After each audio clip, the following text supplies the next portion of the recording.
The only people who don't want to disclose the truth are people with something to hide. One of the things that Soledad brought up is that this was a Harvard law student introducing a Harvard law professor. Now, I went to Harvard. She's such an idiot. I went to Harvard Law. Joel went to Harvard Law. You know, the idea that you randomly introduce students, you randomly introduce professors is just, it's nonsense. It's nonsense. I mean, first of all, the relationship extended long beyond that, and second of all, that's not the way that it works. I mean, even if you're a student, anybody who went to college knows this.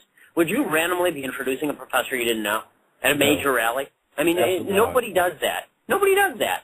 So, like, this idea that Obama just, he woke up one morning and decided, hey, you know what, I'm going to speak at the Derek Bell rally. He walked up to Derek Bell and was like, you know what, I'm going to introduce you. That's not how it works.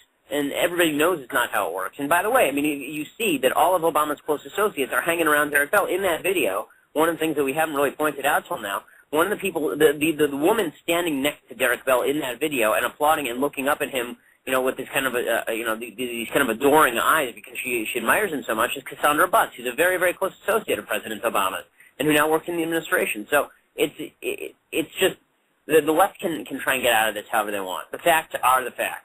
President Obama believed in critical race theory. He associated with people who believed in critical race theory. And we're not going after him based on race. We're going after him because he's the President of the United States and he has not been vetted. And we're going after the media at the same time because they want to cover for him.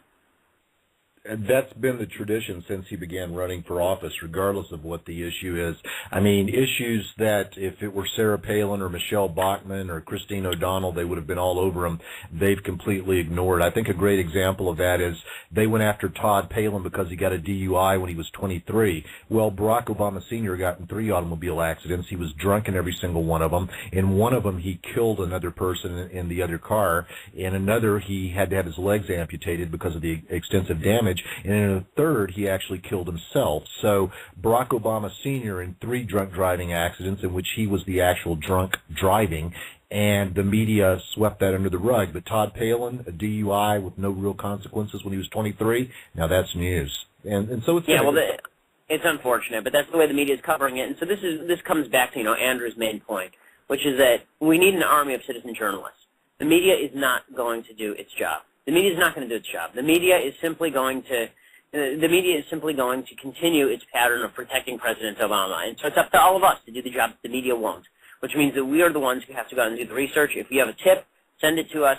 If you have any information or any ideas, send it to us. We will track them down. It is our goal to vet not only President Obama, but all of our politicians, because an informed citizenry is a safe citizenry. An uninformed, ignorant citizenry is a citizenry that can be put under the thumb of just about anybody. Well, I know you can't reveal what's coming next, but I don't want to sound like Jack Nicholson, saying, please tell me you have more. But I would hope these are going to become more and more intense, or perhaps more and more revealing of Obama's true character as time marches on. Well, like I said, all we can tell you right now is that we will continue to vet the president, and that we do have more material in the can. Over what period of time do you think you'll be releasing this material? All the way up to the election. All the way up to the election. Now, you said, we talked about... Hopefully we won't have to beyond the election. Hopefully. I'm going to put you in a tough situation because it's a subject that nobody wants to talk about, but you said if you have tips, contact us. Why isn't the mainstream media covering the eligibility issue? I mean, we have a birth certificate that looks like it was cut and pasted together by a third grader with Elmer's glue. We've got a Social Security card that won't pass E-Verify. We have a Selective Service card where the PICA stamp is clearly faked. Hundreds and hundreds of cards have been looked at, and the 1 in the 9 in the year 1980 is only missing from one person's card. That's Barack Hussein Obama's. If you look at the birth certificate, one of the first things you look for in a forgery is a misspelled word. In the registrar's stamp, we have the word "the" spelled T-X-E. No other birth certificates coming out of Hawaii have that misspelling, but I could give you about 25 things. You're an intelligent guy. I know you understand computers. I could send you tapes that I've made of why this thing is fake. But yet the mainstream media is yawning at this, and so are a lot of conservative media outlets. Why? Well, I'm one of the people who yawns at it because I think that the amount of conspiratorial intent that would have to go into falsifying this stuff from 40 years ago is just it's too heavy. There's no to my knowledge, there's no evidence to suggest this, and I just don't believe it. So I know there are people who are very concerned with this. I think it's a waste of resources because number one, I don't think it's true. Number two, even if it were true, it would have no impact on the political debate because nobody's going to do anything about it. So it's a waste of resources and it's a waste of time, and it makes people look like kooks even if they aren't. So I would recommend that. I would really recommend that people drop this topic and focus on who this president is as opposed to, an issue that is not going to be an issue in this election cycle, and something I believe to be baseless anyway. Okay, well, let me go back to the Clinton era. We had an extensive amount of time to obsess over whether Bill Clinton received oral sex from Monica Lewinsky in the Oval Office. We've got time to obsess over American Idol and Dancing with the Stars and the Casey Anthony case. Why can't one more issue be brought on the table? And look, any issue can be brought on the table. It's America. It's First Amendment stuff. I mean, if people want to expend time and energy doing this, that's fine. All I'm saying is this: most people, including me, don't believe it. Number two, it's not a story that's going to go anywhere because people are not interested in it. And number three, there's only a certain there's an amount of time in the day for everything. If you want to spend your time on that, and if other people want to spend their time on that, that's their issue. And again, it's America. You can do whatever you want. All I'm recommending is that if you're really concerned with President Obama being ousted from the Oval Office, then we ought to focus on his record. We ought to focus on who he is. We ought to focus on what he's done. Focus on all the issues that Americans really care about as opposed to this one. Okay. Let me ask you this. Have you actually done any investigating yourself, or are you just going with the overall concept that it's so far-fetched that it can't be true? Yeah, I mean, look, as a journalist, I've looked at the arguments on both sides. I don't think it's true. There are people who disagree. That's their prerogative. That's my own opinion. It's not something I'm going to spend my time on. I don't recommend that other people spend a ton of time on it because I just don't think that it's going anywhere. And again, I keep saying this over and over because I know Media Matter is going to listen to this. I don't think it's true. I think it's a complete waste of time, and I think that people should move beyond it. How big a crime, because we are talking about forgery and treason here, how big a crime can a president commit and get away with it simply because people don't think it's an issue? Well, I mean, if you're asking as a general matter, clearly presidents can get away with it. As a general matter, presidents can get away with an awful lot if people don't think it's an issue. Okay. Yeah, and I'll leave it at that. I mean, that's just the fact. I'm going to be honest. I'm disappointed in your answer on that because I think that you said you've looked into it and you don't think it's true. I don't know what you've looked at, but I can tell you that I can point about 23 things that are wrong with this birth certificate that point to the fact that it had to be constructed on a computer. But forget about the birth certificate. If you're afraid of being called a birther, and a lot of people are, the Selective Service Card, if you don't register for Selective Service, you're not eligible for any executive position in the government. You're absolutely ineligible. So forget about the birth certificate. Forget about where he was born.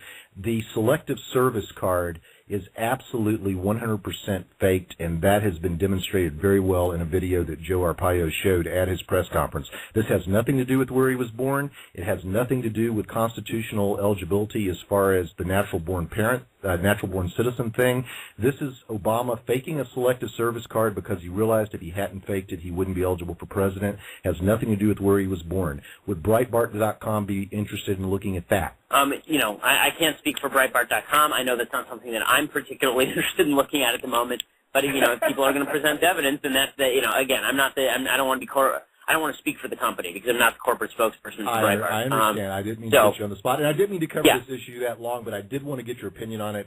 I'm going to be honest. It's pretty and listen, I appreciate that you want my opinion on it. And again, everybody's free to spend their time investigating what they want. And if this is the way you want to vet the president, feel free to vet the president that way. And if you feel like you can prove the case, go for it. All I'm saying is that, from my own personal perspective, this is not what I'm choosing to spend my time on. I don't think it's an issue. I don't think many people within Breitbart think it's an issue. And so, we would prefer to spend our time and our efforts elsewhere. Based on your research, how many people think that him palling around with Derek Bell is an issue? I think that clearly the media does, right? I mean, it's turned into a major media upset. Clearly, I mean, it's been covered on all the major networks, and I think that if we can judge from both our traffic and our emails, then we can say that a lot of people think it's an issue. But again, look, I'm not saying that nobody should investigate this stuff. If you want to investigate this stuff, that's your prerogative. I'm not discouraging anybody. Well, that's not true. I am discouraging people from spending time on this because I don't know. I don't want to lie. I mean, I am discouraging people because I think that number one, I don't think it's an issue. Number two, it's an issue on which people are being marginalized very easily and very quickly at this point. And if you want to be, and if we really want to focus on issues that are going to, get Obama that are going to reveal who Barack Obama is, then there are issues I think that are much better to play on. But this is, in my opinion, this is not one of them. Okay. And again, people can feel free to disagree. This is just my opinion. I do disagree, but again, it's kind of interesting because I think a lot of people, you talked about being marginalized. I mean, that's straight out of the Saul Alinsky handbook. But the bottom line is this selective service card issue, which was kind of introduced in the first big way at the Sheriff Arpaio teleconference. I mean, it was clearly demonstrated how it was faked, why it has to be faked. I mean, we're talking about 500 selective service cards being reviewed. The only one that didn't have the date right, like Barack Obama's, was Barack Obama's. This thing is obviously faked. You can also tell by looking at, there's an issue with the DLN numbers, the DLN number in the upper right-hand portion of it. It's very easy to prove this thing is fake. And if it's fake, he's ineligible to be president. Not because he wasn't born in Hawaii, not because, his mom popped on a plane and for some unknown reason had a baby in Kenya when she had superior medical facilities available in the United States, but because he faked a card. I don't get why that's not a tip you wouldn't jump all over. Well, I mean, look, would we jump? Would we assign somebody to it? Maybe. It's not. I'm not the one who makes that call. But it's. Okay. But like I said, we're not the only news organization in the world. All we are is look. We want, like I said, we want to vet the president. Again, if you want to spend your time doing that, that's fine. We have no. This is a form of vetting the president, though. If there's a I understand, and we encourage everybody to vet the president in their own way. We're not the only outlet for vetting the president, obviously. And if people disagree with me on this, then go for it. I'm not how people vet the president is their business. I'm not here to tell people how they should or should not vet the president. So I'll retract that. If you want to make this an issue, then go ahead and make it an issue. It's just not something that I'm particularly. So you're saying I'll have to do it without your help, though? On this issue, you'll have to deal without my help. Even the selective service card that has nothing to do even the selective service card at this point. My goodness, this is shocking. I mean, really, you said if people have a tip to send it to you, I think that's a tip, and you don't want it. I don't get it. Well, no, I mean, look, I'll be honest. There are people inside our organization who look at all the tips, and when we saw this, and you're not the first person to bring up this tip. When people bring up tips, we tend to check them out. What our internal researchers have told us is this is not a legitimate thing. So, I'm basing that on us vetting everything that comes through the door, and that is something that we do. Okay, vet everything that comes through the door. I'm going to send you a video that I actually produced for Sheriff Arpaio, strictly on the selective service card. If you feel the birther thing is a waste of your time, I'll respect that. But I'm going to send this to you. I'm going to ask you to pass it on to whoever looks at this stuff and see if it can't be useful to you, because I think that's a very important issue. The only people who don't want to disclose the truth are people with something to hide.